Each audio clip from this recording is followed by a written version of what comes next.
What up, what up? It is your boy, Calvin, from Calvin's Corner. And today we're going to talk about, well, Grand Pacific, Pacific or Pacific? No, specific. Will Brand Pacific pay-per-views come back? Let's get it. As we all know, the WWE has found a home for NXT on the CW. Smackdown is going back to the USA Network, and that leaves Monday Night Raw with no suitor. It has been reported that the Warner Brother Discovery Group is looking to add Monday Night Raw to its portfolio. People will say Warner Bros. Discovery, but that's the home of AEW. And you'll be right. No matter what Tony Khan says in the public, there are rumblings behind the scenes. Warner Bros. Discovery Group is not really thrilled with AEW. So it just so happens that AEW's TV rights deals expires in 2024, and it looks like, in my opinion, Monday Night Raw could be on TNT or TBS on Monday nights. And if that happens, you will have 3 programs on 3 separate networks. Now, the problem could come in just how it came in with Fox versus USA.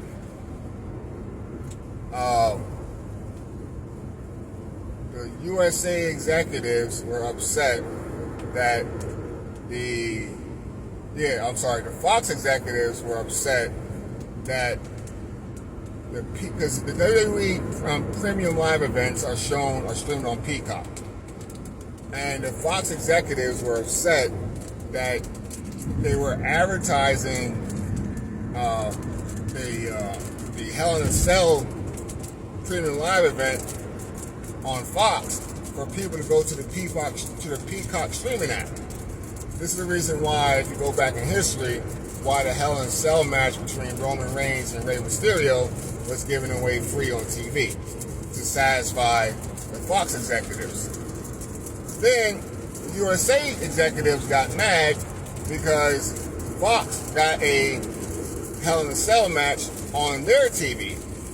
This is why, from Friday, Saturday, and that Monday, you had 3 Hell in a Cell matches. You had Hell in a Cell between Roman Reigns and Rey Mysterio on that Friday. Then you had the actual Hell in a Cell pay-per-view that Saturday, and then that Monday, you had a Hell in a Cell between, I think it was Bobby Lashley versus Kofi Kingston, just to satisfy all those, the WWE had to satisfy their masters.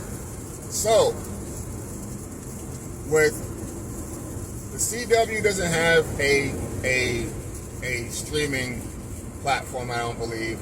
We know that USA has the Peacock streaming, and we know that the Warner Bros. Discovery have streaming through HBO Max. What I see going forward, starting in 2025, is that they will have brand specific pay-per-views now. So January will be Royal Rumble. Elimination Chamber could either be a Raw or Smackdown exclusive. Then WrestleMania will be both, and I think they could be simulcast on both streaming platforms. That'll be interesting to see how the WWE is going to handle that. And then, it's going to be how it was when they did the first brand split. It's going to actually feel like a legit brand split where each brand will have its own pay-per-view, and then they will share a joint pay-per-view with the Big 4 or the Big 5. Could that happen? It could happen, not unless there's some wording into the contract that WWE could finagle that they could avoid this problem. And maybe they learned their lesson with dealing with Fox and USA.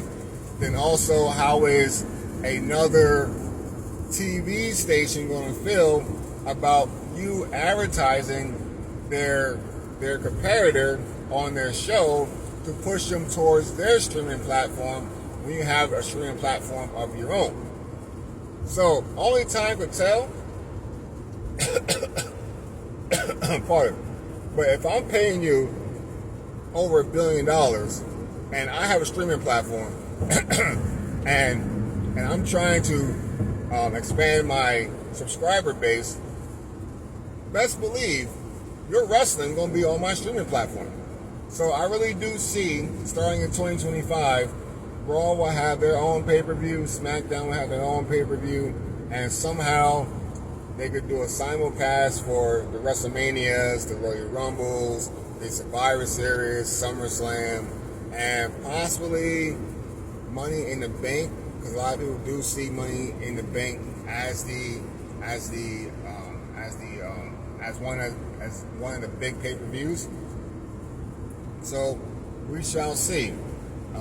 But I really do think that could be a possibility, because networks are greedy. Networks want subscribers. Networks want views. They want ratings. They want people to be locked into their ecosystem. And the WWE has found themselves in a pretty good situation. You know, it's a good problem to have. Creatively, it will also help out as well. So on the SmackDown side, if your pay-per-view is not, if it's February and Raw has the Elimination Chamber, then guess what? You actually have 8 months, and you have over 6 to 8 weeks to flesh out storylines and to build out storylines, so everything is just not rushed in these 4-week increments. You actually have time to flesh out storylines and things like that. Now, on the negative side, you can see more and more of the same matches as well. But we shall see. But I remember when Fox gave the WWE a issue about that, and WWE had a compromise by giving away one of their main events for Hell in a Cell on TV for free. A lot of people criticized it, but no one knew what was going on. And then when the story came out, it was like, oh, that's the reason why they did it. And then they had another Hell in a Cell with Bobby Lashley and Kofi Kingston on that Monday Night Raw. So in order to avoid that and to mess up their storylines and to devalue certain matches, would it be best for WWE just to go back to brand-specific pay-per-views to avoid that issue altogether? Let me know your thoughts, comments, and issues in the comment section below. And with that, I'm out. Thanks.